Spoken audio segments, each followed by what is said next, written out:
Merhaba futbol severler. Galatasaray gündeminin en sıcak başlıklarını, ligdeki son durumu, oyuncu performanslarını ve transfer planlarını detaylıca masaya yatırdığımız programımıza hoş geldiniz.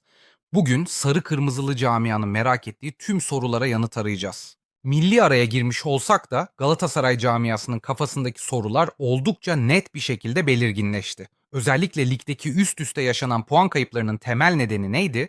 Bu durum taraftarları derinden düşündürüyor. Ayrıca Mauro Icardi'nin son dönemdeki düşen performansının arka planında yatan gerçekler neler?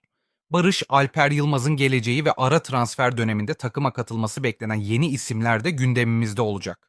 Bugün tüm bu kritik konuları derinlemesine analiz edecek, Galatasaray'ın mevcut durumunu ve gelecek hedeflerini kapsamlı bir şekilde değerlendireceğiz. Hazırsanız programımıza hemen başlayalım. Galatasaray, milli araya girmeden önceki son iki lig maçında özellikle de şampiyonluk yarışındaki rakiplerine karşı beklenmedik ve kritik puan kayıpları yaşayarak taraftarlarını endişelendirdi. Bu puan kayıplarının temel nedeni olarak teknik heyet tarafından da sıkça vurgulanan ve oyuncuların saha içindeki odaklanma düzeyini etkileyen belirgin bir konsantrasyon eksikliği gösteriliyor. Aslında bu konsantrasyon eksikliğinin ve ligdeki dalgalanmanın tek bir ana kaynağı var. Avrupa kupalarındaki yoğun ve başarılı mücadeleler takımın tüm odağını buraya çevirmesine neden oldu. Galatasaray bu sezon Şampiyonlar Ligi'nde gösterdiği performansla kulüp tarihinde belki de en başarılı ve akılda kalıcı sezonlarından birini geçiriyor. Bu da doğal olarak büyük bir gurur kaynağı. Şampiyonlar Ligi gibi dev bir arenada üst üste 3 galibiyet almak Türk futbolu için hiç de kolay elde edilecek bir başarı değil. Bu takımın ne kadar büyük bir iş başardığını gösteriyor. Bu tarihi başarı doğal olarak tüm dikkatleri ve odağı üzerine çekti. Sezon başında belirlenen Şampiyonlar Ligi'nde iddialı olma motivasyonu gerçekleşince takımın yüzü tamamen Avrupa'ya döndü ve ligdeki performans bundan olumsuz etkilendi. Kocaelispor mağlubiyetinden sonra teknik direktör Okan Buruk oyuncuları sahaya konsantre etmek için çok uğraştıklarını ancak başaramadıklarını net bir şekilde ifade etmişti. Ancak iyi haber şu ki milli aranın ardından bu durumun düzelmesi ve takımın yeniden odaklanması bekleniyor. Artık konsantrasyonun daha önceki %80 Avrupa, %20 lig dengesi yerine daha sağlıklı bir şekilde %60 Avrupa ve %40 lig dengesine oturması hedefleniyor. Bu yeni denge takımın her iki kulvarda da başarılı olmasını sağlayacak. Zira bu dengenin korunması sadece mevcut başarıları sürdürmekle kalmayacak, aynı zamanda ligdeki şampiyonluk yolunda da hayati ve kritik bir öneme sahip olacak, takımın hedeflerine ulaşması için vazgeçilmez bir faktör. Şimdi ise gündemin en çok konuşulan ve taraftarların merakla beklediği isimlerinden birine kuşkusuz Mauro Icardi'ye odaklanalım. Onun son dönemdeki durumu herkesin dilinde. Kocaeli maçının faturası her ne kadar tek başına Icardi'ye kesilmeye çalışılsa da bu kesinlikle doğru bir yaklaşım değil. O gün sahada Osimhen ve Uğurcan hariç geriye kalan 9 oyuncunun da performansı beklentilerin altındaydı. Ancak tüm bu genel değerlendirmelere rağmen Mauro Icardi'nin son dönemdeki performansında gözle görülür bir düşüş yaşandığı ve bu durumun inkar edilemez olduğu da bir gerçek. Burada kabul etmemiz gereken acı bir gerçek var. O eski, efsaneleşen Icardi'nin geri gelmesi artık çok zor. Galatasaray'da sakatlığına rağmen gol kralı olan o kral seviyesine dönmek, aradan geçen süre ve oyuncunun yaşlanması nedeniyle neredeyse imkansız. Şu anki temel sorun Icardi'nin yaşadığı fiziksel durum ve üzerinde hissettiği yoğun psikolojik baskıdan kaynaklanıyor. Bu iki faktör onun saha içindeki verimliliğini doğrudan etkiliyor.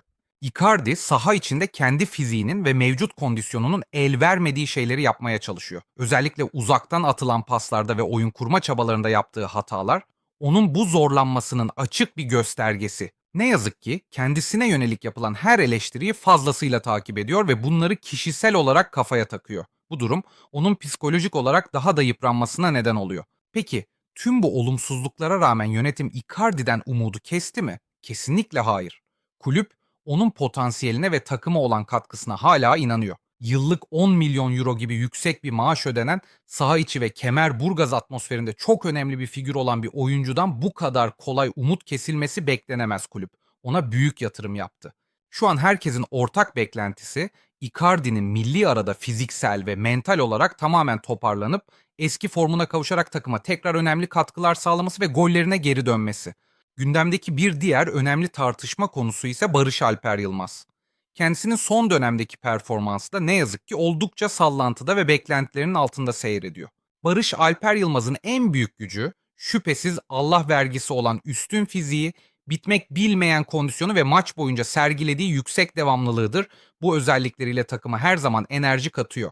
Ancak son dönemde gol ve asist yapma konusunda aşırı bir zorlama içine girdiği gözlemleniyor. Bu zorlama onun doğal yeteneklerini ve temel meziyetlerini ne yazık ki gölgeliyor, verimliliğini düşürüyor.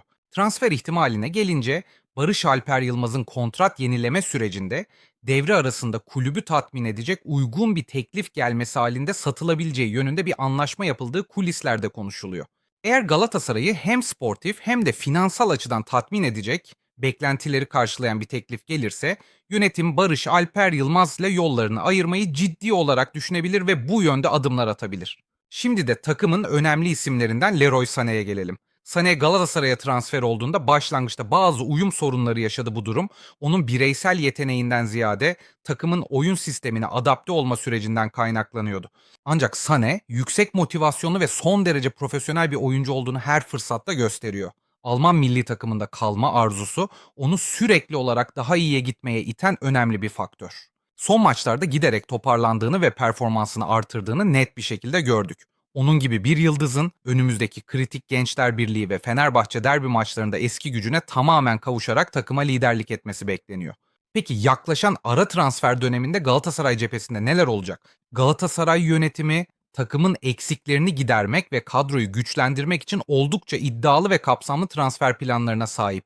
Bu transfer planları kapsamında özellikle 3 kritik bölgeye odaklanılmış durumda. Hızlı ve etkili bir kanat oyuncusu, orta sahanın dinamosu olacak bir isim ve savunmada çok yönlülük sağlayacak bir sol stoper veya sol bek. Kanat bölgesi için ilk hedef Atalanta'dan genç ve yetenekli Ademola Lookman. Oyuncunun Galatasaray'a gelmeye sıcak baktığı ve hatta kulübe olumlu mesajlar gönderdiği gelen bilgiler arasında. Maliyeti yüksek olsa da girişimler somut bir şekilde devam ediyor. Orta saha için ise Şampiyonlar Ligi'nde iddialı yola devam etme şartı gerçekleştiği için tıpkı Singo gibi yüksek potansiyelli ve direkt 11'de oynayacak sağlam bir orta saha oyuncusu alınması hedefleniyor rotasyon oyuncusundan ziyade. Fark yaratacak bir isim bekleniyor. Sol stoper ve sol bek pozisyonları içinse hem sol stoper hem de sol bek oynayabilen çok yönlü bir oyuncu transferi düşünülüyor.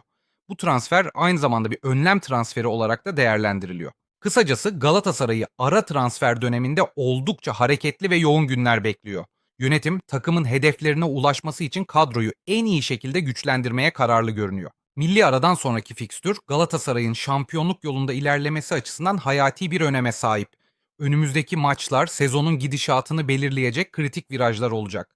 Bu kritik fikstürde öncelikle Gençler Birliği maçını kayıpsız ve hatasız bir şekilde geçmek büyük önem taşıyor. Ardından ise tüm Türkiye'nin nefesini tutarak beklediği Fenerbahçe deplasmanı geliyor.